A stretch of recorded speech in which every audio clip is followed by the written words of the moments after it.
Shalom, this is your brother Tazar Yah Amar of GMS Valdosta, Georgia, coming out with another weekly lesson, and I pray that it be edifying.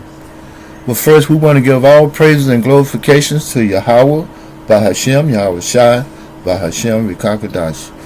Double honors to our apostles and elders for teaching us the true knowledge of these scriptures. I want to say shalom and a harb to all the brothers and sisters that's thriving in this same true doctrine. Shalom. Today's lesson is pretty much going to the fact of how fast the face of terror can change. You know, and with all the events, you know, that recently happened, you know, including the New Orleans terrorist attack, the New York attack, bomb attack, Salaki. But for whatever reason, those 13 thugs that beat a handcuffed man to death, pretty much, they beat him to the point till he couldn't recover. So what's the difference? You know, you got the media talking about officer beat man prior to death. See how they already trying to control the narrative of this situation? As if the beating didn't contribute to his death. They already trying to distance themselves from being the true face of terror. And if you try as hard as you may to pull up the face of the true terrors,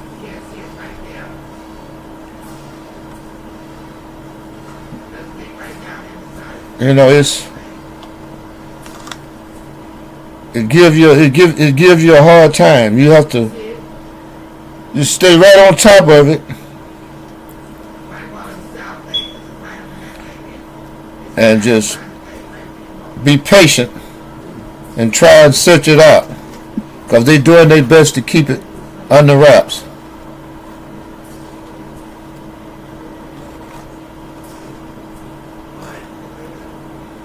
Salaki, just a minute.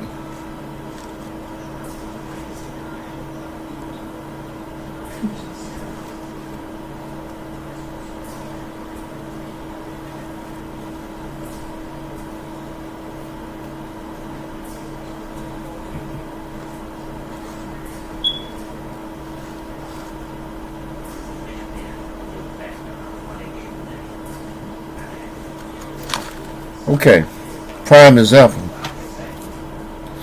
They doing their best to hide the faces of these devils. You know, there's no clear images of the people that was involved, the officers that was involved, and there were 13 of them. Imagine all those that didn't, you know, participate in the beating, stood around and watched it like cheerleaders. But they'll have you to think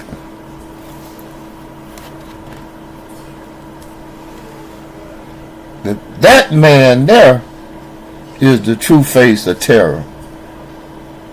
You know, not, you know, downplaying what he did. You know, hey, that was wicked.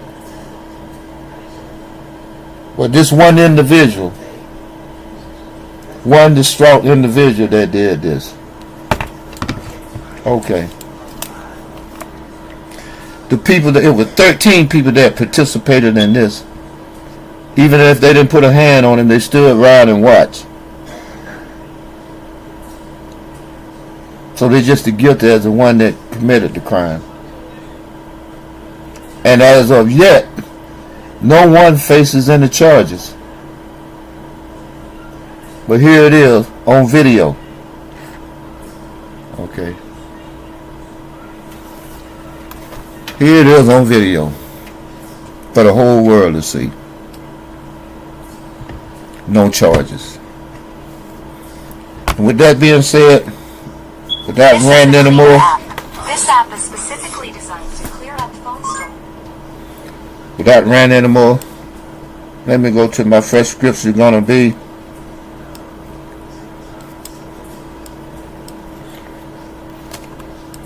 old meat and bread scripture.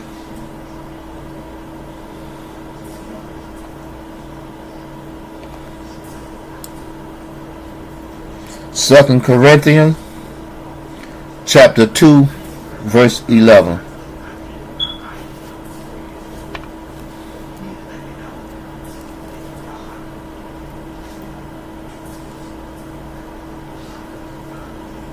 Second Corinthians chapter 2 verse 11.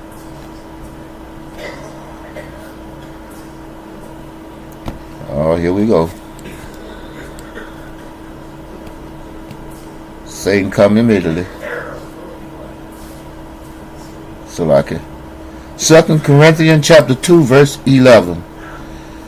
Lest Satan should get an advantage of us, for we are not ignorant of his devices. And one of the main devices that these devils have is the media. You know, they control the media. Therefore, they control the narrative that's put out. For instance, you know, there are several mainstream media distributions, you know, without naming them all, but all of them drop the beating, the handcuff beating of a man to death, to pick up the terrorist attack. You know, there's no more footage on the attack that the officer did to the inmate. You know, all of a sudden that just got swept up under the rug. Ain't nobody talking about that no more. Especially mainstream media. So we know that, hey, these are a part of Satan's wicked devices. That media is a strong demon, a strong source of witchcraft.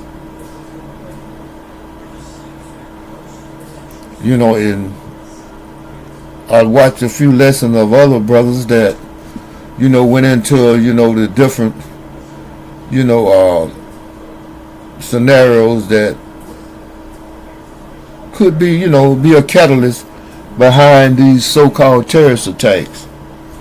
You know, it could very well be MK Ultra, control situations, PSYOP. You know, and the list goes on. You know, it could be several different things. You know, just to change the narrative into what they want it to be. You know, to put you in a state of confusion, a state of delusion. You know, to have you concentrate and put your mind. You know, it's a part of mental control. You know, deception. And with that being said, my next scripture is going to be the book of Ephesians. Ephesians chapter 6, starting at verse 10. Finally, my brethren, be strong in the Most High Yahweh, and in the power of his might. Put on the whole armor of the Most High, that you may be able to stand against the wiles of the devil. You know, that's why we ought to be, you know, girded up, especially in 2025. You know, the apostles and elders, you know, have deemed this the year to be more circumspect than ever, pretty much. You know, hey, this could very well be, hey, the last standing. You know, the last defense. This is, hey, to get rooted and grounded in this truth. Verse 12. For we wrestle not against flesh and blood. Imagine that. But against principalities, against powers, against the rulers of the darkness of this world. Imagine that. We're in a war zone. And we're on the front line. You know, and it's sad that 2/3 of our people don't understand that. That this is a spiritual battle going on. Good against evil.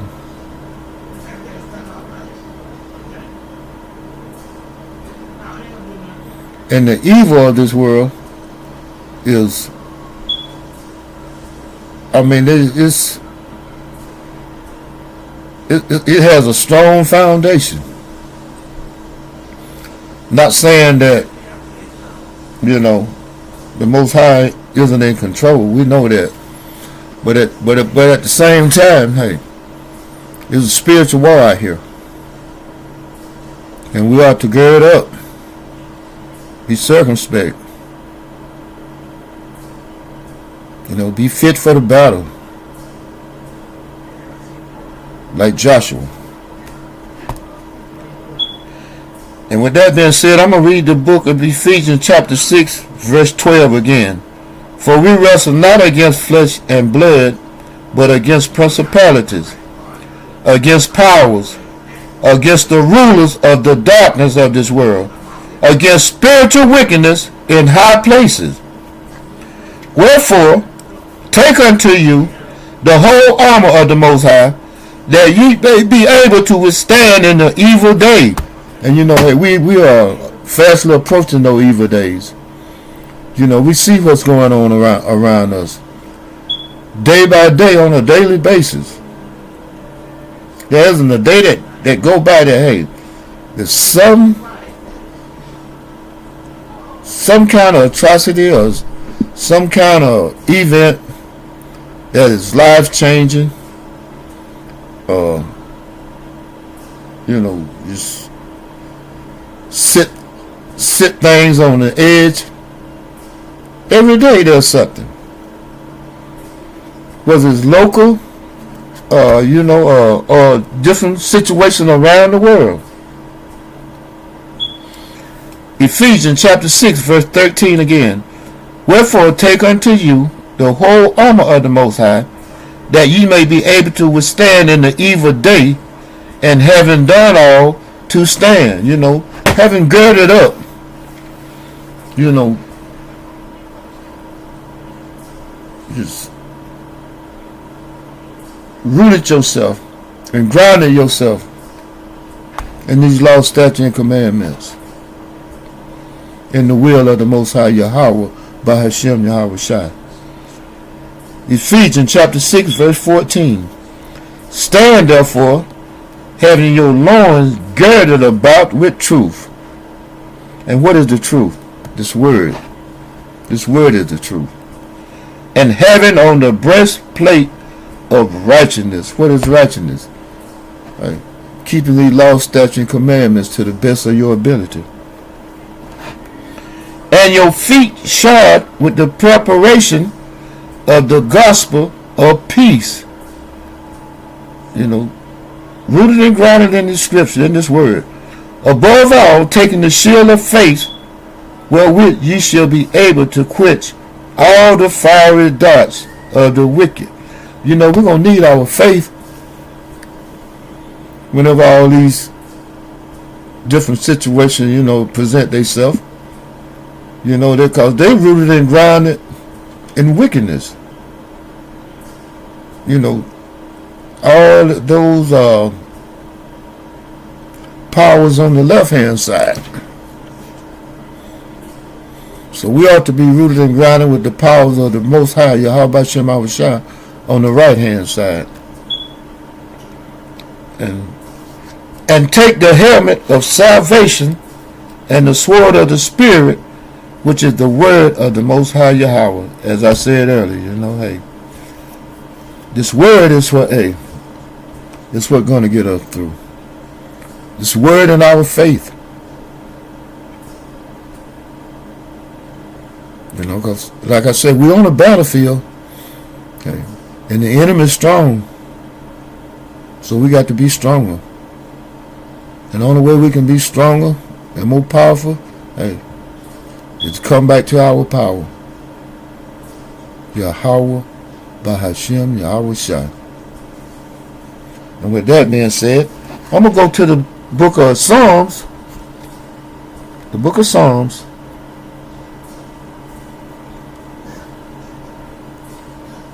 The book of Psalms, chapter 2, starting at verse 1. And it reads, why do the heathen rage and the people imagine a vain thing? You got people, they're on an uproar for practically everything that they shouldn't be in an uproar for. They're in an uproar to things that's not adverse to the words and the law, statute, and commandments. They're not in an uproar with that. But they're in an uproar of righteousness, or just teaching the Bible, in its proper context. They're in an uproar about that. But the fact that,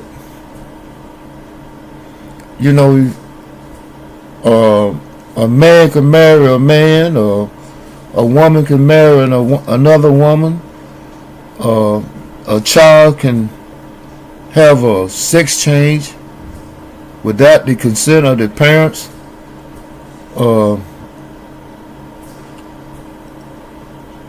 just pretty much anything that is adverse to the scriptures, they don't have a problem with that. Basically, they got a problem with the truth. As long as it doesn't contain the truth, they'll grasp it. They'll cleave to that. Any sort of wickedness, they'll cleave to it. Anything that's vain is all right with them. And with that being said, my next scripture is going to be, I'm going to read all the way down to verse 12.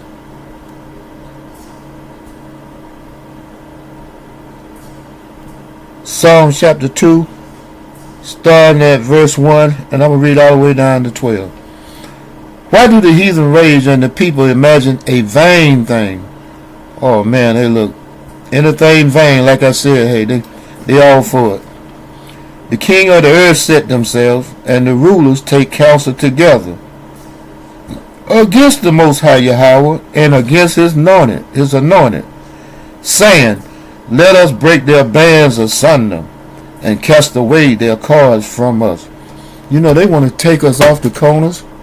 They want to take those Bibles take those Bibles and burn them. They already tried manipulating the scriptures, removing scriptures and teaching them in a false manner, and that didn't work. So they got to go to the ultimate. Now they're going to have to just ban the Bible altogether, or make it demonize anybody that speaks according to the word of the Most High. Just outlaw righteousness altogether. Being righteous is going to be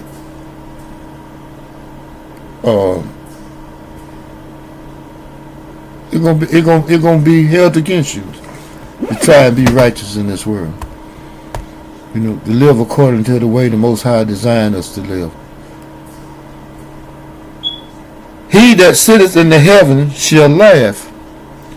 The Most High Yahweh shall have them in derision. You know, the Most High is, at this very moment, He's laughing at the decision that these people think that they are making, not knowing that, hey, He's put it in their mindset to do the things that they are doing, to further their demise, to make their judgment come, you know, in orderly fashion, fast, quick, and in a hurry. Then shall He speak unto them in His wrath. Oh my goodness! When the Most High speaking in His wrath, that don't sound too good. It doesn't say in love. Then shall He speak unto them in His wrath. And we have no idea. We can't even fathom the wrath that the Most High have in store for this place. And vex them in His sore displeasure. Vex. That means you're going to be put in a ill state of existence. A very ill state of existence.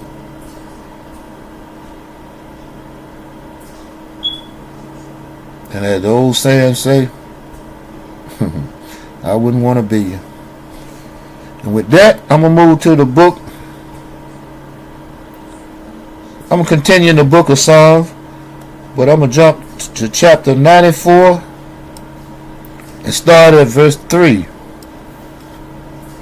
Psalm chapter 94, verse 3. O Lord Yahweh, how long shall the wicked triumph?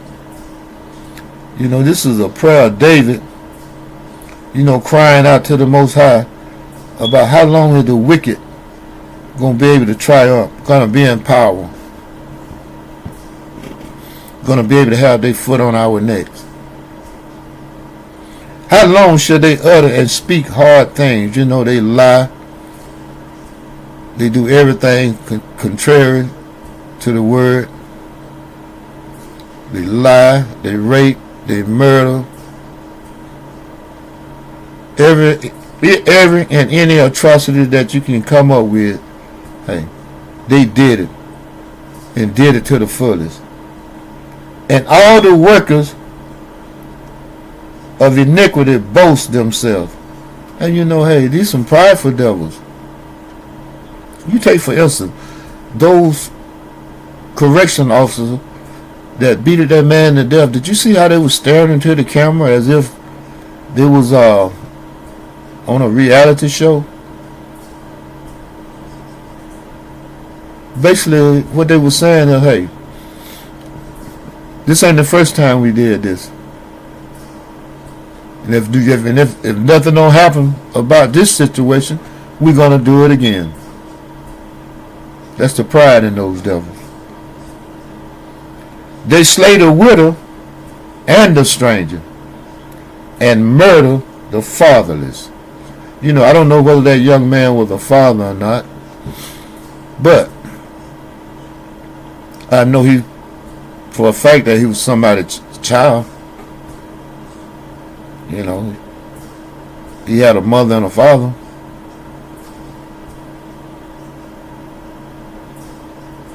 But tell me this Bible don't speak truth to the word. They slay the widow and the stranger and murder the fatherless. Yet they say, the Most High Yahweh shall not see, neither shall the power of Jacob regard it. Since the Most High is not expedient with his wrath and with his judgment, these devils think they can continue to get away with murder. They've been getting away with it for hundreds of years. So why should they feel any different? But lo and behold, the day come. The day gonna come. Psalm chapter 94, verse 8. Understand, ye brutish among the people, and ye fools.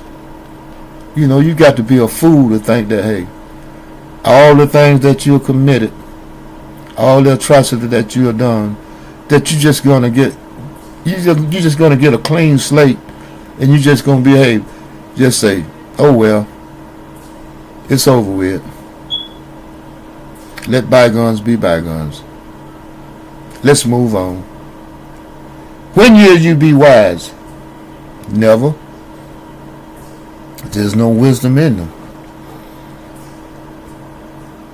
These devils despise wisdom. The true wisdom is these scriptures. And they hate this Bible. They hate it with a passion.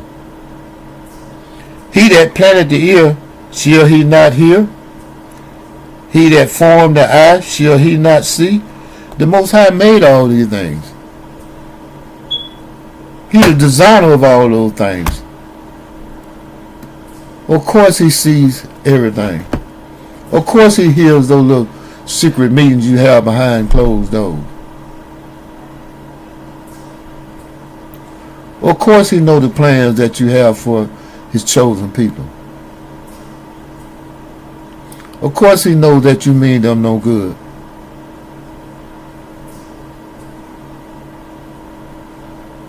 And he knows exactly, he knows everything that's on your mind before you even think it. How about that? He that chasts the heathen, shall not he correct? He that teaches man knowledge, shall not he know? Let me read that again.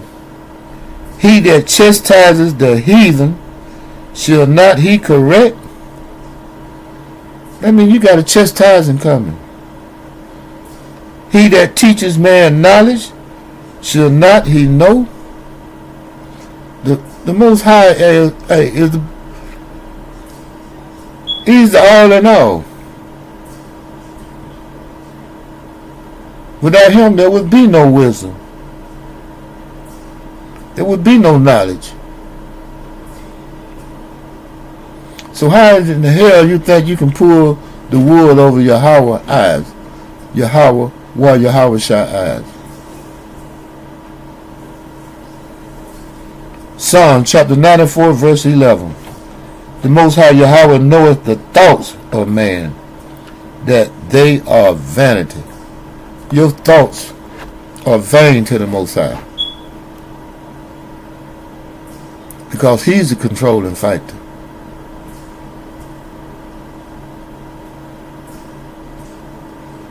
A man's ways are the going of the Most High.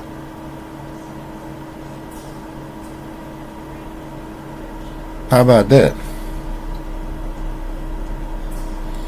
Psalm chapter 94, verse 12. Blessed is the man whom thou chasten, O Yahweh, and teaches him out of thy law. All praises to Yahweh B'Shem Awashai for his chastisement. His correction. If it wasn't for his chastisement and correction, we would be bastards. We would be like fatherless children. Like these devils. They're fatherless. They're bastards. They're brute beasts. The basis of all men. And with that being said, I'm going to close out by giving all praises and glorification to Yahweh, B'Hashem Yahawashi, B'Hashem Yakakadash. Double honors to our apostles and elders of GMS, Great Millstone, for teaching us the true knowledge of these scriptures. I want to say shalom and ahab to all the brothers and sisters that's striving and thriving in the same true doctrine. Shalom.